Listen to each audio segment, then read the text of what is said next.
Hello, fellow classmates and soon-to-be graduates. This is Anna here, and today I'm going to talk a little bit about my upcoming capstone project.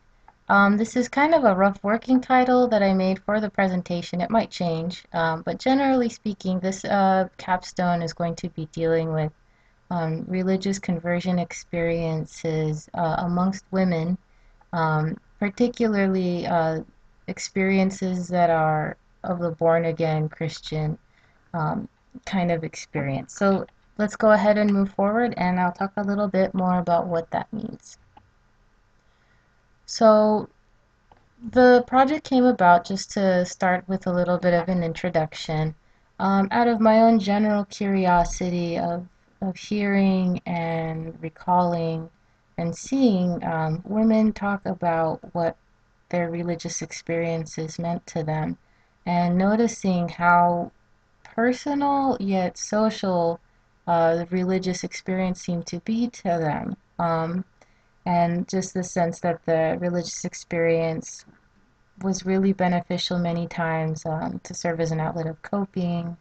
Maybe it gave them a sense of fulfillment or purpose within their lives. Also, the inclusion, the sense of community, and in some cases, how that helped us a sense of assimilation into American culture and way of life. And I wanted to know more about the demographics of Americans or people living in America who identified particularly with Protestant Christianity, which is a branch of Christianity that makes a little bit more use out of becoming born again, or might have a higher instance of born again experience.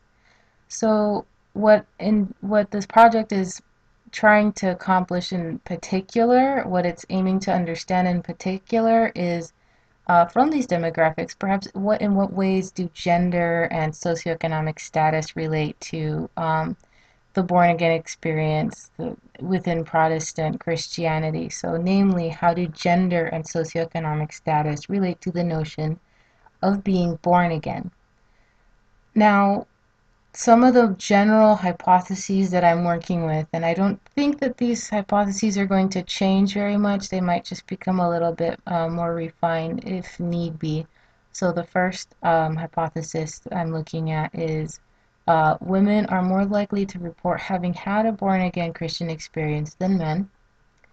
Second, women of racial minority and minority ethnic groups are more likely to report having had a born-again experience in particular. And finally, women of lower socioeconomic status are more likely to report having had a born-again experience than those of middle or high socioeconomic statuses. So just to go over some, again, general project specifics. Now, this is going to be a quantitative research-based analysis. I'm going to be making use of the SDA tool that is online. I believe that's hosted by UC Berkeley. And what it is a really cool way to work with survey data. And the specific survey that I'm working from is the General Social Survey. I'm not filtering for a particular year, but instead looking at from 1972, I believe, all the way to 2012. So pretty much all the survey data since I think that was the start date. I could double check that, but I'm working with a pretty large time frame. And then from there, just analyzing the relationship between the variables I will be looking at in conducting statistical analysis from charts created in the SDA and information that is given to me from the cross tabulations of these variables. The variables I'm primarily working with, and this is how they're named in the GSS, um, the independent variable being sex, so is the respondent male or female.